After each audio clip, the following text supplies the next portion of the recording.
Exclusive જાણકારી છે। આવતીકાલે જ થઈ શકે છે મોટી નવા જૂની મંત્રીમંડળનું વિસ્તરણ કાલે જ થવાની સંભાવના છે। તો રાજ્યપાલ કાલે જ હરિયાણાથી પરત ફરશે। મહારાષ્ટ્રના કાર્યક્રમ મોકૂફ રાખી રાજ્યપાલ ગુજરાત પરત ફરશે। રાજ્યપાલે હરિયાણાનો પ્રવાસ પણ ટૂંકાવ્યો છે। રાજ્ય સરકારનું સ્પેશિયલ વિમાન રાજ્યપાલને લેવા હરિયાણા જશે। અગાઉ શુક્રવારે પરત ફરવાના હતા રાજ્યપાલ। રાજભવનમાં શપથવિધિ માટેના બંને હોલ પણ તૈયાર છે। ન્યૂઝ 18 ગુજરાતી પાસે આ મોટી જાણકારી છે। તો આવતીકાલે જ થઈ શકે છે નવા જૂની મંત્રીમંડળનું વિસ્તરણ થઈ શકે છે આવતીકાલે। તો રાજ્યપાલ પણ પોતાના જે બીજા કાર્યક્રમ છે તે મોકૂફ રાખીને ગુજરાતમાં તેઓની હાજરી રહેવાની છે। તેનાથી અંદાજો આવી જાય છે કે આવતીકાલે કંઈક નવા જૂની થવાની છે। ને આ વચ્ચે જ પ્રદેશ પ્રમુખનું પણ નિવેદન આવ્યું છે સામે કે ભાઈ કોઈની પણ લાગવક નહીં ચાલે, ઓળખાણ નહીં ચાલે। જેણે કામ કર્યું હશે એને જ પદ મળવાનું છે। વધુ અપડેટ મેળવીશું સંવાદદાતા ગીતા પાસેથી। જી ગીતા, એક્સક્લુઝિવ માહિતી ન્યૂઝ 18 ગુજરાતી પાસે। આવતીકાલે મંત્રીમંડળનું વિસ્તરણ થઈ શકે? જી સંધ્યા, આવતીકાલે રાજ્યપાલ દેવવ્રત પાછા ફરી રહ્યા છે।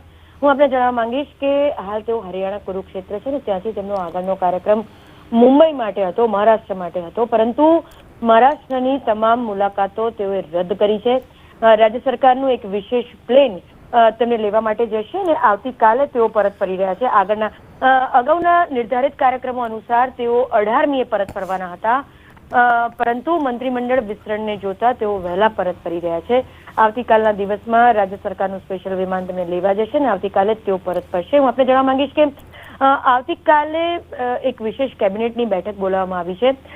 સંધ્યા, જો ટેકનિકલી આપણે વાત કરીએ મંત્રીમંડળ વિસ્તરણને લઈને તો એવું બને કે આવતીકાલની કેબિનેટની બેઠકમાં સીએમ દ્વારા જેટલા મંત્રીઓને પડતા મૂકવાના છે વિસ્તરણ દરમિયાન તે તેમના રાજીનામા માંગી લેવાય।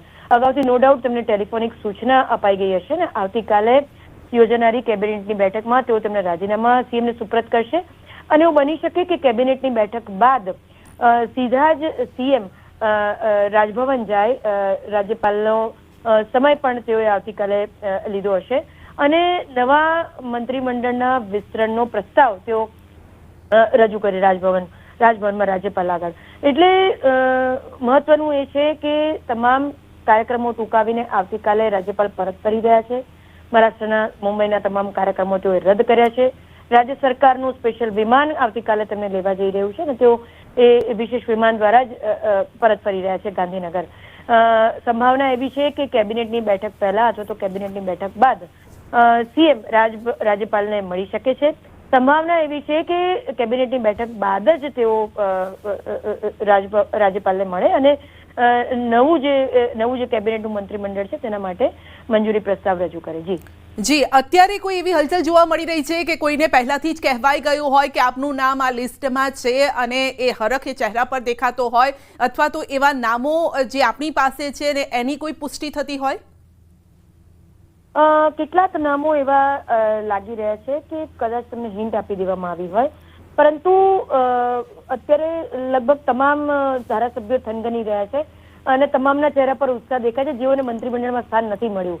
એટલે એક્ઝેક્ટ ઉત્સાહ શેનો છે, સંભાવનાનો છે કે ફોન આવી ગયો છે એ કહેવું હાલ પૂરતું મુશ્કેલ છે। પરંતુ હા, જેને પડતા મૂકવાના હશે તેઓને કોલ જરૂર આજના દિવસમાં પહોંચી જશે તેવું લાગે છે। જોકે મંત્રીમંડળ વિસ્તરણની વાત કન્ફર્મ થતા જ દિલ્હીથી સીએમના પરત ફર્યા બાદ આ વાત કન્ફર્મ થતા જ કેટલાય જે ચાલુ મંત્રીઓ છે તેમના મોઢા પડી ગયા છે, કારણ કે તેઓને એવું લાગી રહ્યું છે કે ક્યાંક પત્તું કપાવવામાં તેમનો નંબર ના હોય। એટલે દરેકને માટે અસમંજસની સ્થિતિ છે। જી, આપનો આભાર। તો મંત્રીમંડળ વિસ્તરણની ચર્ચા વચ્ચે મોટું નિવેદન ભાજપ પ્રદેશ પ્રમુખ જગદીશ વિશ્વકર્માનું આ નિવેદન સામે આવ્યું છે અને આ સૂચક નિવેદન છે।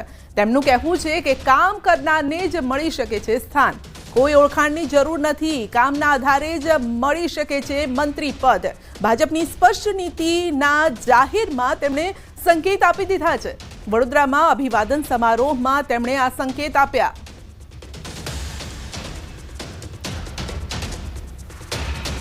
અમારી જૂની રખિયાલ વિધાનસભા કે બાપુનગર વિધાનસભાની અંદર એ કામ કરતા કરતા પાછળ બેઠેલો કાર્યકર્તા આજ તમારા બધાની વચ્ચે આજે મંચ ઉપર છે મિત્રો. આજ છે ભારતીય જનતા પાર્ટીની ખાસિયત. કોઈ ઓળખાણની જરૂર નથી, કોઈ બ્લેસિંગની જરૂર નથી. માત્ર ને માત્ર કાર્યકર્તા કામ કરતો કરતો જાય એટલે રાષ્ટ્રીય નેતૃત્વ, દેશના યશસ્વી પ્રધાનમંત્રી માનનીય મોદી સાહેબ હોય, રાષ્ટ્રીય અધ્યક્ષ હોય, આપણા અમિતભાઈ શાહ સાહેબ હોય, BL સંતોષજી હોય કે ગુજરાતના મુખ્યમંત્રી માનનીય ભૂપેન્દ્રભાઈ પટેલ હોય કે આપણા પાટીલ સાહેબ હોય મિત્રો, એ દરેક કાર્યકર્તાની મિત્રો એ કદર એ ભારતીય જનતા પાર્ટી મિત્રો હર હંમેશા કરી છે. તો સૂચક આ નિવેદન છે, તેમનું કહેવું છે કે ભલે છેવાડાનો કાર્યકર્તા હોય, છેવાડે બેસીને કામ કરતો હોય, પરંતુ એ જો કામ કરી રહ્યો છે તો તેને સ્ટેજ પર પણ સ્થાન મળે છે. એનો મતલબ એ છે કે તમે ઉચ્ચ પદ પર બિરાજમાન થઈ શકો છો. આ અંગે વધુ અપડેટ મેળવીશું. સહયોગી ગૌતમ આપણી સાથે જોડાઈ ગયા છે. જી ગૌતમ, મંત્રીમંડળનું વિસ્તરણ થવાનું છે ને તેવા સમયે જ આ સૂચક નિવેદન કે કામ કરશે તેને પદ પણ મળે.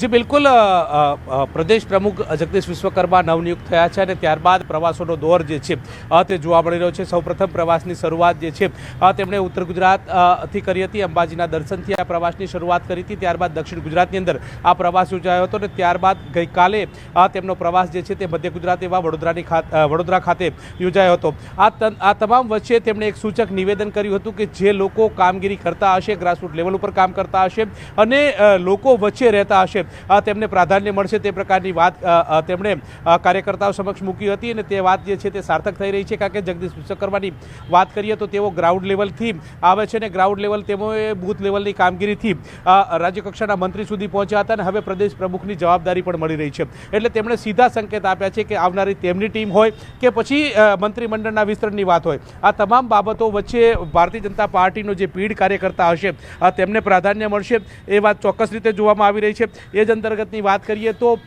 જે વર્ષોથી ભારતીય જનતા પાર્ટી સાથે કામ કરી રહ્યા છે કે જેમની નીતિ રીતિ ભારતીય જનતા પાર્ટી સાથેની રહી છે, તેમને સમર્થન મળે તો નવાય નહીં એ પ્રકારના પણ એંધાણ જે છે તે જોવાઈ રહે છે. આ જે નિવેદન તેમણે કર્યું છે તે ઘણું બધું કહી જાય છે.